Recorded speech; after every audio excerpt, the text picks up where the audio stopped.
something that was clean or that was. There was a few criterias. That was okay. Yeah, what are the criteria? What made you select what you were wearing today? And I noticed yesterday, I didn't even recognize Donnie at first, because he was so spiffed up good, And then Mike, I teased both of those guys for that, and you know, we choose according to occasion. Sometimes just our whim, if it's the weather, what is it? Well, I was reading this morning even a scripture, and it talked about clothing for one thing, but it was in connection with a missionary in Africa. And she wrote about, how she was reciting this verse, really. That made me think of our lesson, remember, of memorization and so forth. And what was she wearing as she was making her way from some place to another place in a village? I'm gathering was some kind of a little African village, because she said she was dressed according to what would be acceptable. The clothing she was wearing was clothing that would fit with the culture that she was ministering to and involved with.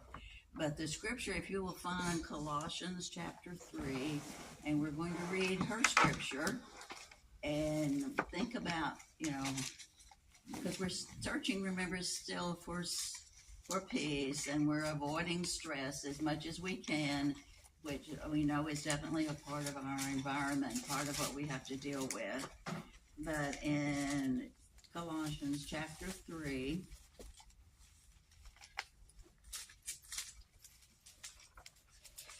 starting with verse 12,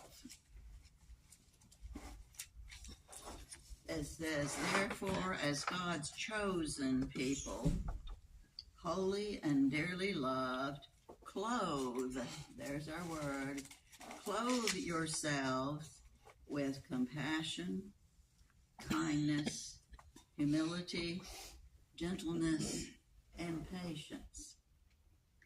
Bear with each other and forgive whatever." She didn't give all the rest of that, but I'm going to put you through a few more verses here. We're going to do this section here.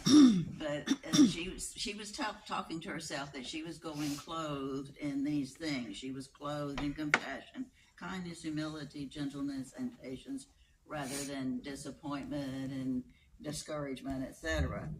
"Then bear with each other and forgive whatever grievances you may have against one another. Forgive as the Lord forgave you, and over all these virtues put on love." So she's wearing that too, which binds them all together in perfect unity. And we stress that unity too. "Let the peace," there's our word again, "of Christ rule in your hearts, since as members of one body you were called to peace." It's our calling. We are called to peace. "And be thankful. Let the word of Christ dwell in you." That we're wearing that too, richly, as you teach and admonish one another with all wisdom, and as you sing psalms, hymns, and spiritual songs with gratitude in your hearts to God. "And whatever you do, whether in word or deed, do it all in the name of the Lord Jesus, giving thanks to God the Father through him." Okay, sometimes I think I think it's the, what is it? What church is it that basically their worship services and their Bible studies and everything pretty much involve simply reading passages out loud, and then everybody saying something if they wanted to. It's Quakers. The Quakers, I think it was in connection with, I think that was, believe it or not, President, who was it? The guy who got impeached and Nixon? resigned. And, Nixon? Nixon, he was a Quaker. And I do remember reading about that and what he's growing up. I mean, we all can hear scriptures and think about scriptures, and I just think sometimes we miss out if we're not doing. I think the women on one side and the men on another, and the Quaker churches, and they would get up and they would just read passages. But it seems to me this passage had so much to say that, it would be definitely a lesson in and of itself. And it does make us stop and think about how we present ourselves, because what's on the outside really has to have first been on the inside. And that was something else that I had experienced this week, because I happened to actually watch another one of those Leave It to Beavers, which I had not been seeing in quite a while. And this particular episode was called The Shave. And of course, Wally really wasn't really ready to shave, but Wally somehow got the impression, because a couple of the older guys in the gang were all beginning to talk about saying they were going to shave. So Wally goes to shave, and of course, he goes home, and where does he get the equipment that he's going to shave with? Dad. From Ward, from Daddy. And so he's in the bathroom with Beaver, watching it very intently, quote, shaving with a razor that really didn't have a blade in it at first. And then finally, because he thought it was so smooth, and Beaver says, well, you don't have a blade in it, so he made it start all over again. But anyway, he was shaving, and Dad comes home, and his wife, June, greets him and says, we've got 5 minutes to get to wherever. And he said, oh, you've got to change. Yeah, and I got to shave. Well, you know what happens. He goes to get his shave, and he doesn't have what he needs. He goes to find Wally. But Wally also has an audience besides Beaver. Eddie happens to be there. Remember good old Eddie? Of course. Well, Eddie then is there to witness Daddy coming in, and Daddy blasts Wally. He really just said, look, I had all this to do, and what do you disobeyed me? We've already talked about this shaving business. You're not really ready for it, blah, blah, blah, blah, blah. And Wally is just having to take it all in, and he's devastated. Well, of course, Eddie says, I think I better go, whatever. So Eddie departs. But the next day at school, Eddie comes around, and Ollie's there with the buddies and everything, and Eddie begins to say, you guys should have heard what happened to Wally yesterday. Wally, did you tell? And so he begins to embarrass Wally horribly in front of the guy. They were making him, feel about like so. And so Wally then was kind of cold toward Daddy at dinner. And they were sitting around the table, and Ward and June and Beaver and Wally. And Wally doesn't want to, Daddy tries to engage him in conversation, and Wally just kind of doesn't want to say anything. So he excuses himself and he leaves, and Ward is still unhappy. Why? I don't understand why he's not happy, what's going on. And Beaver says, well, I think I know, what the problem is. So Beaver says, well, when you fussed at, I don't think you used fussed at, that's my word.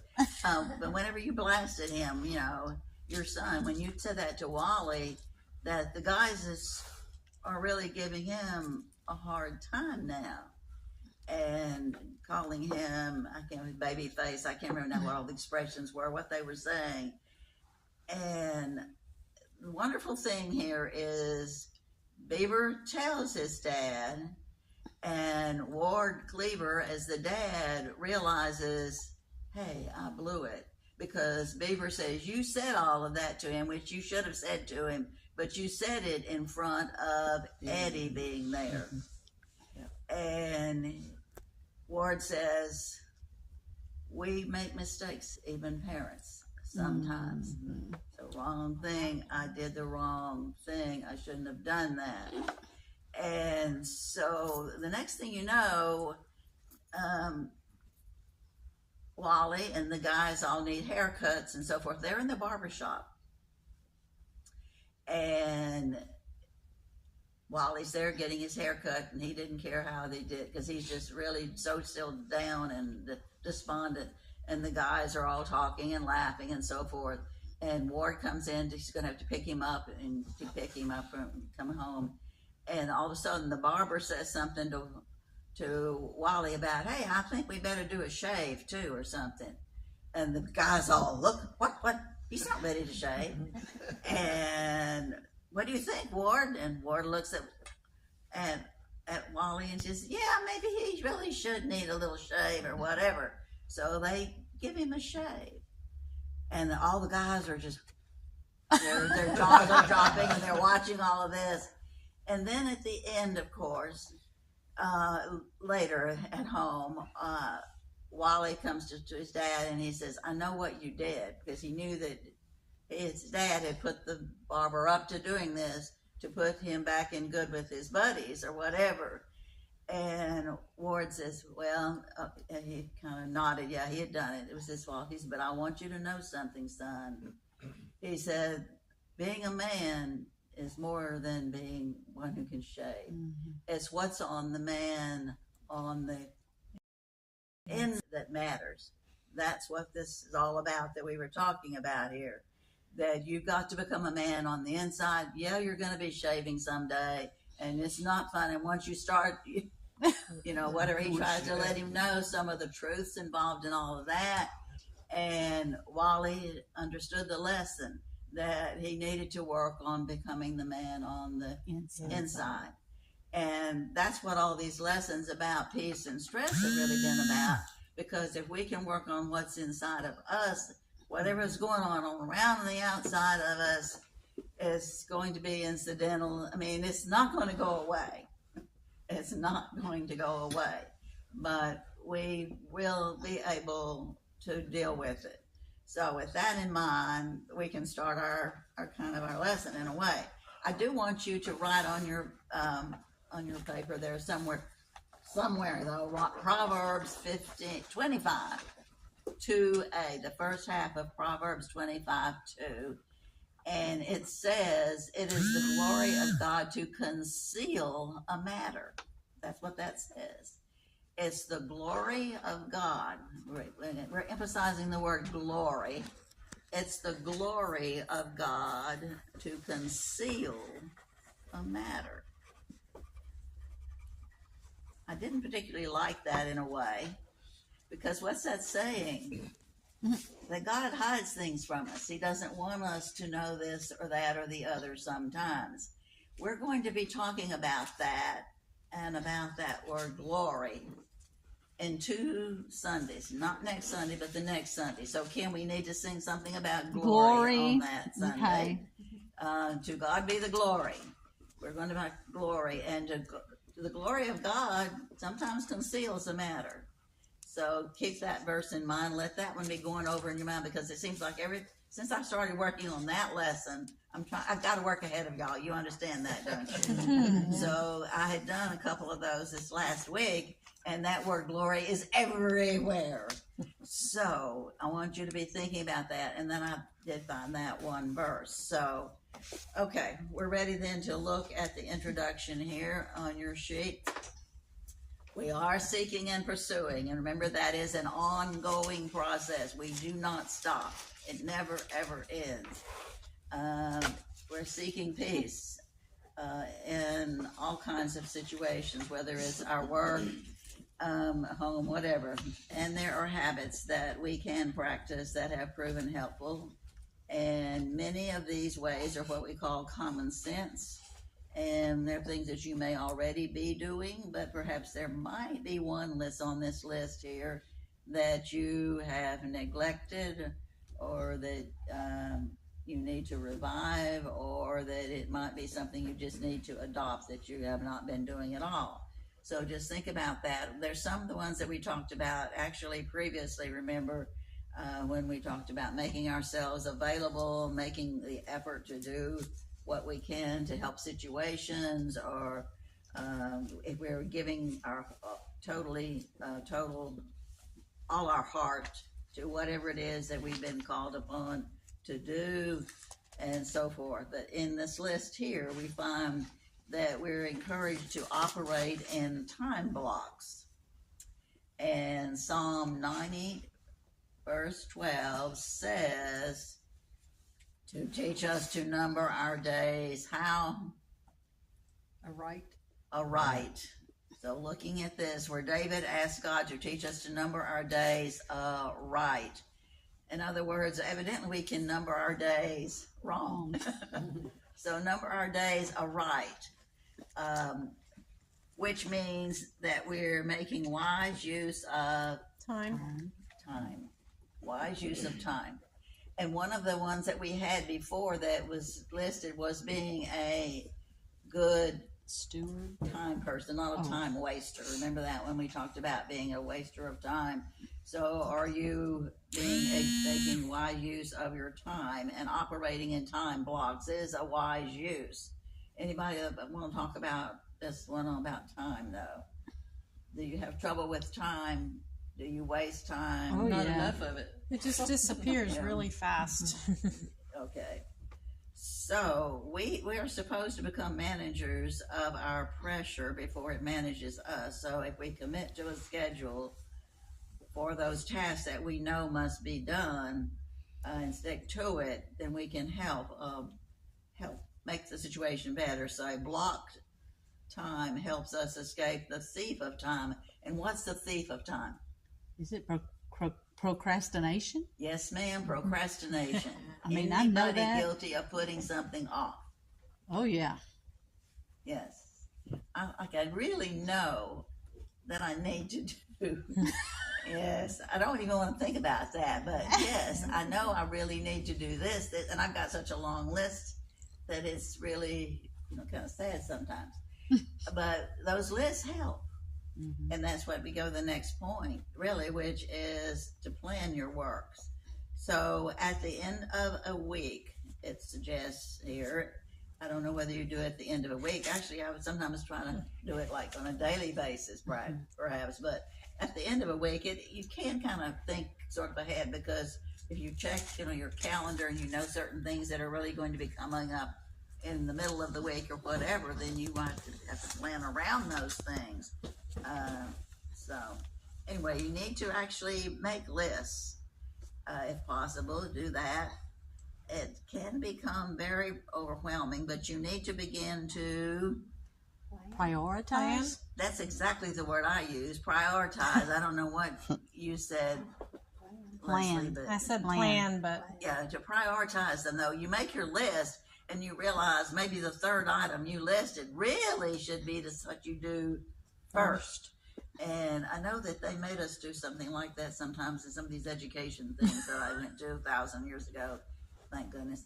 You have to make this long list of whatever, and then you go back and you put things in order, one down here, then but maybe room 2, 3, whatever. And if you've got 10 things, that's a lot of stuff that that's coming up, and you want to put them in an order that makes good sense, that helps you to work efficiently and delete the stress, perhaps, or at least reduce it. So you number these tasks, you assign them to a block, okay, well, I'll do this on such and such day or such and such time, so forth. Well-planned days and weeks have a special sweetness because it feels Good. It feels good. It feels great. It feels terrific. Okay. When you can mark something off of that list. Okay. That job is done. And yes, income tax was Lord have mentioned by mercy. someone here a few minutes ago earlier that needs to come up. This is that time of year, and I do need to do something with that. And so, of course, I know I've got some time, but I can't wait until April to do it. All right. Right. I usually do get it done in February or March, but this is an unusual year, and I will have to do some investigating before I can get the job done. So I need to put that in my plan and get it done. Okay, and then consolidating errands. I think most of us have learned that we have to combine a trip to the bank with maybe a stop. Oh, I gave you that word, didn't I? Yes. Thank you. I did make some change. I'm sorry. Consolidate is combining, putting together, match up. You know how to do that, right? And I know we, particularly after the gas situation at different times as things go, I know that Shelley and Kenton said one time that they came to visit us, gas was $1 a gallon. And of course, it hadn't been that in a while. But whenever it gets to be considerable amount of money, you have to think in terms, okay, if I'm going to get out, what else do I need to do while I am out and get all that done? Plus, it's good and easier for you to be able, while you're out, go ahead and do that. Because it's back to that, what did you decide to wear? Did I decide to wear something that I can go out in? Because sometimes I'm not dressed exactly what you'd consider public presentable. You understand how that is? So when Kim shows up, sometimes I'm presentable and sometimes I may not be particularly so. My hair may not be exactly combed, you know, and I've got on a shirt that's got stains or whatever, but that's the way that it is. So anyway, you want to consolidate for lots of reasons, and that's another good reason, at least for ladies. I don't know about you guys. Maybe you are much better at and not trying to be more presentable. I don't know. Okay, so we got to combine. It's a mindset that values time. So we want to value our time. We want to number our days all right. So save steps. Then how about this one? Do the difficult first. What is our inclination if it's difficult? Put it off. Do it last. Make it last, that's right. But the whole time, if you keep putting it off and you're making it last, what are you doing? Worrying. You're just Stressing. yeah. You're building up your stress and you're not accomplishing what you need to accomplish. You're still procrastinating. So- That's And right. it may not happen. Do what? I said, and you may not finish it. That's right. Yes, if you put it off, you may run out of it. And sometimes that's what you want to do. That's why you're putting it last. Maybe subconsciously you're thinking, okay, I'll just wait. Maybe I won't even have to do this. But you know it's something that's got to be done. In housekeeping, if they tell me to do something that, you know, before I leave, Specifically, I usually do that first, Exactly. So you don't forget it. so I don't forget it, Or and run I out. can then focus on what I need to do. Yeah, what else you say that you needs to be done. Okay, Yes. that's a good point. So if it's and there's going to always be an unpleasant job on the list. Oh yeah. There's always going to be something there that you really don't particularly want to do. It's something that you would like to avoid. So running from it, what happens? It just chases us wherever we go. Do it first. It's there. I think there was something and we had in school one time. It was in one of the Thoreau or Emerson lessons or whatever about actually running from yourself. You can't run from yourself because you take yourself With you wherever you go. Wherever you go, your problem is still there. Okay, it may take all your self-control and courage to get after it, but the relief and the freedom, what does it do for you? The rest of your day. Follows you the rest of the day. What? Follow you the rest of the day. It says the relief and the freedom. If you actually get it done, you get it done. What's that relief and that freedom do for you? Release. It makes you feel energized, Oh. right? Don't you? If you do something and it's done and you got that job out of the way, all of a sudden there is so much relief. You just feel like you've got a new energy. You've got second wind. You can really go after the other things. At least that's the way I'm trying to present this. Like you see that. Because if I do something that was really difficult or that I got it out of the way, yeah, I'll have energy to do everything else. I'll just feel so good.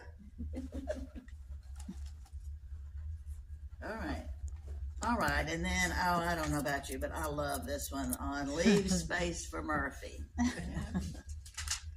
Okay, I even experienced that.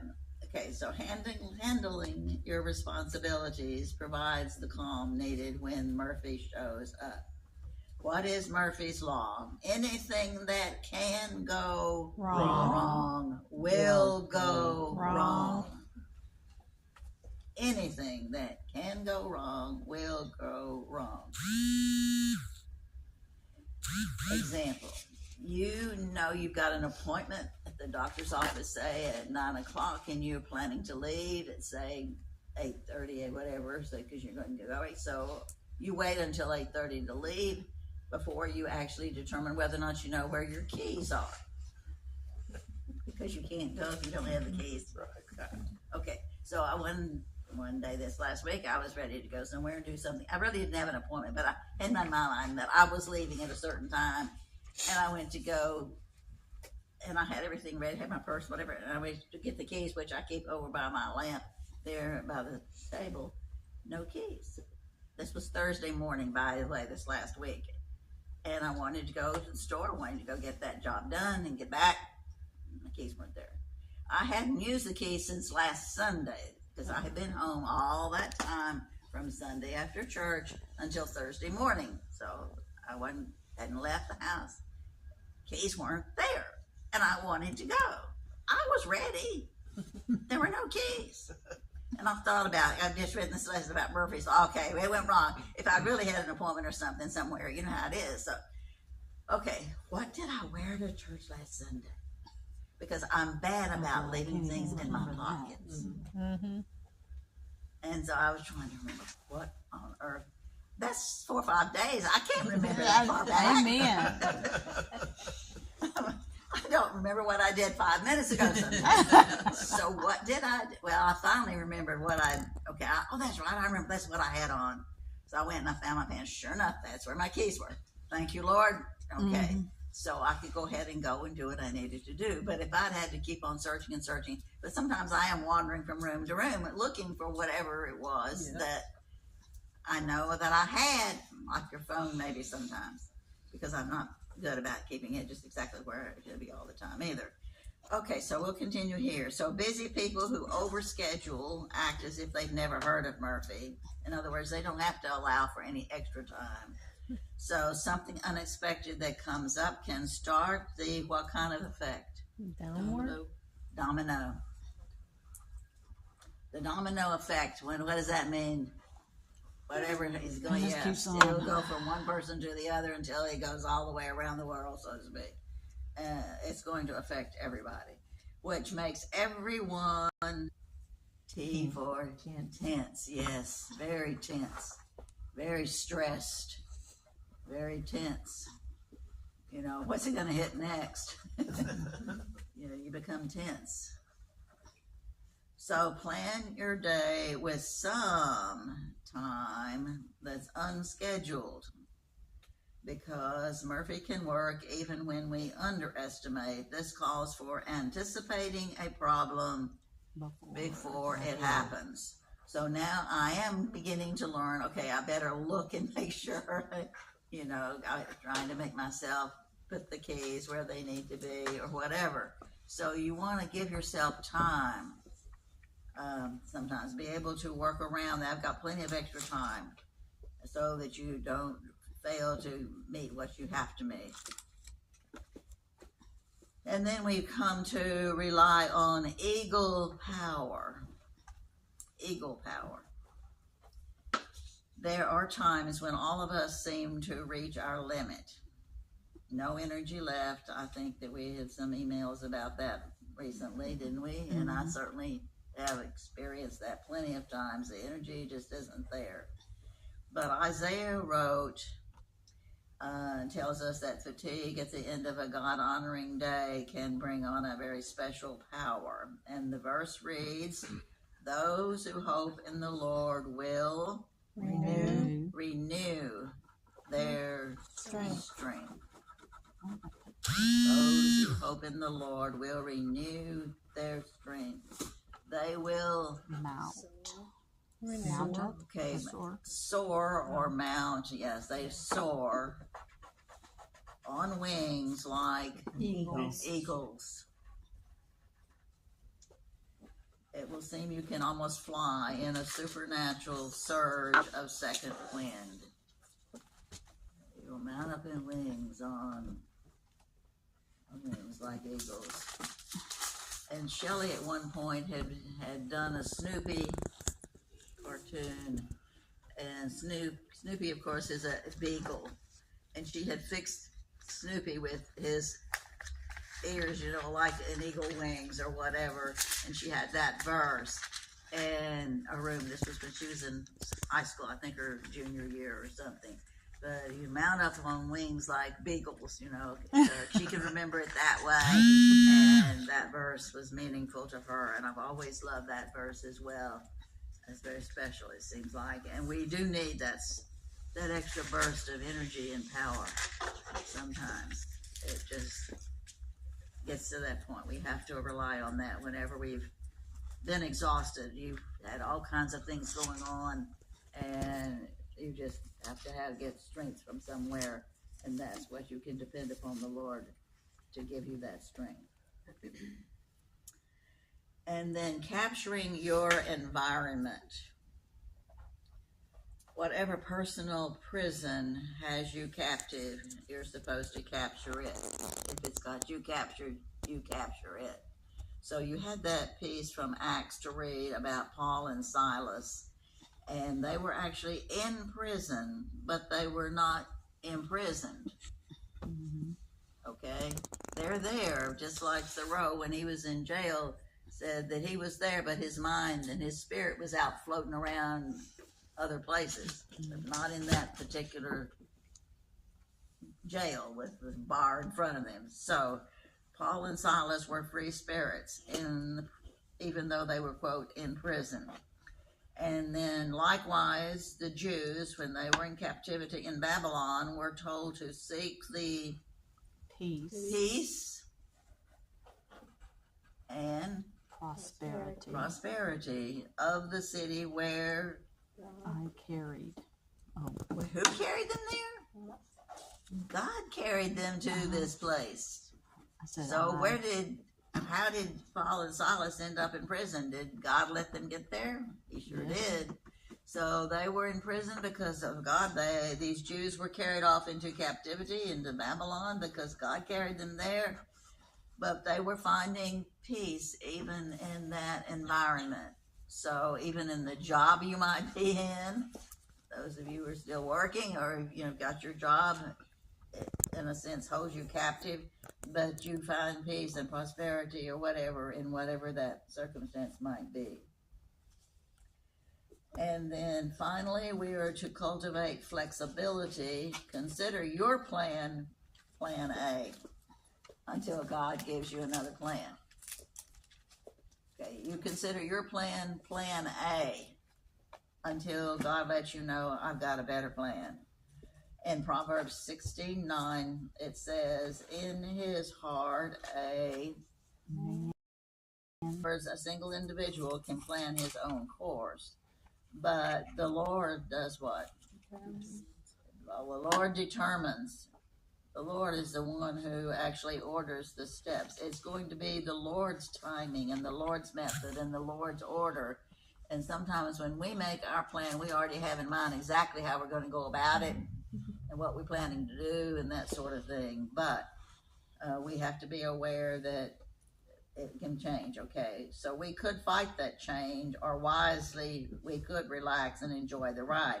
Let the Lord make the changes.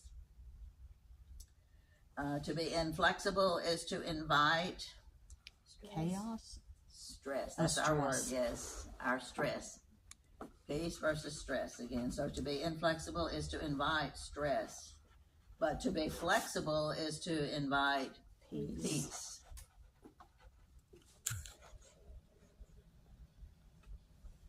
So we want to get to the destination.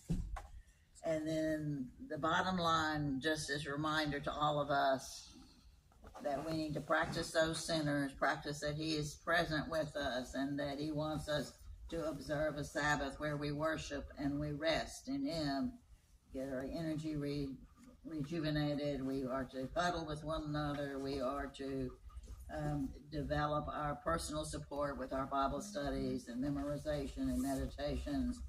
We watch out for roots. We, especially our selfishness, our self-centeredness.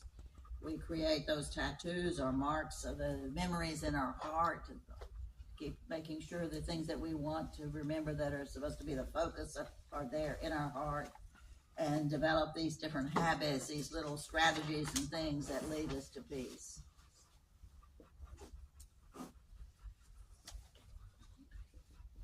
So I did run out of time this time, Kim. You do have a few minutes, but Well, anybody that had the